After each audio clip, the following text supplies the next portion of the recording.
5 май. Кубанычтын 7 булагы. Бардык кайгы капабызга карабай, толугу менен сооронуп, аябай кубанып жатам. 2-Корунтуктар 7-бөлүм 4-аят. Павыл жашоосунда болуп жаткан кыйынчылыктарга карабастан ичиндеги кубанычын кантип бекем сактай алды? Анын кубанычы кайдан келип жатты? Эң биринчиден, муну ага Иса үйрөткөн. Адамдар силерди жек көрүп жатса бактылуусуңар. Ошол күнү сүйүнгүлө, кубангыла, анткени силердин асмандагы белегиңер чоң. Лука 6-бөлүм 22-23 аяттар. Иса үчүн болгон кыйынчылыктар жердеги жашоого караганда түбөлүккө созулган асмандагы жашоого болгон кызыкчылыкты арттырат. Экинчиден, бул биздин иш аракетибизден, кыялдарыбыздан же үй бүлөлүк тарбиябыздан эмес, ыйык рухтан келет. Рухтун жемиши бул кубаныч. Галаттыктар 5-бөлүм 22 аят. Сөздү ыйык рухтан келген кубаныч менен кабыл алдыңар.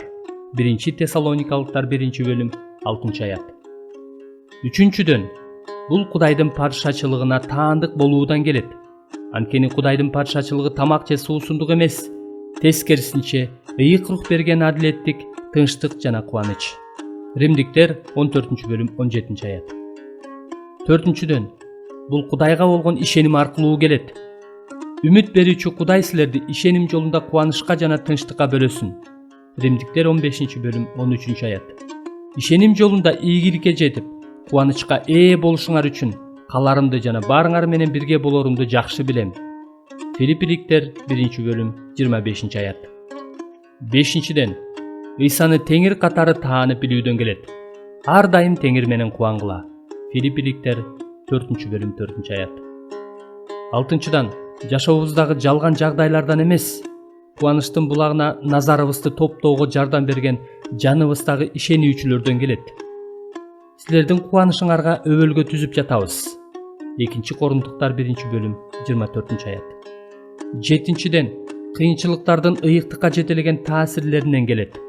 Анткени биз кайгы аркылуу чыдамкайлык аркылуу тажрыйбалуулук аркылуу үмүткелерин билебиз. Римдиктер 5-бөлүм 3-4 аяттар. Эгерде биз Павылдын толугу менен сооронуп, аябай кубанып жатам деген сөздөрүн сезе элек болсок, анда ал бизди буга чакырат. Мен Машаяктан үлгү алгандай эле, силер да менден үлгү алгыла. 1-Корунтуктар 11-бөлүм 1 аят. Бул көпчүлүгүбүздү күчтүү сыйынууга чакырат. Анткени ыйык рухтун жетегиндеги кубанычтуу жашоо бул эң сонун жашоо.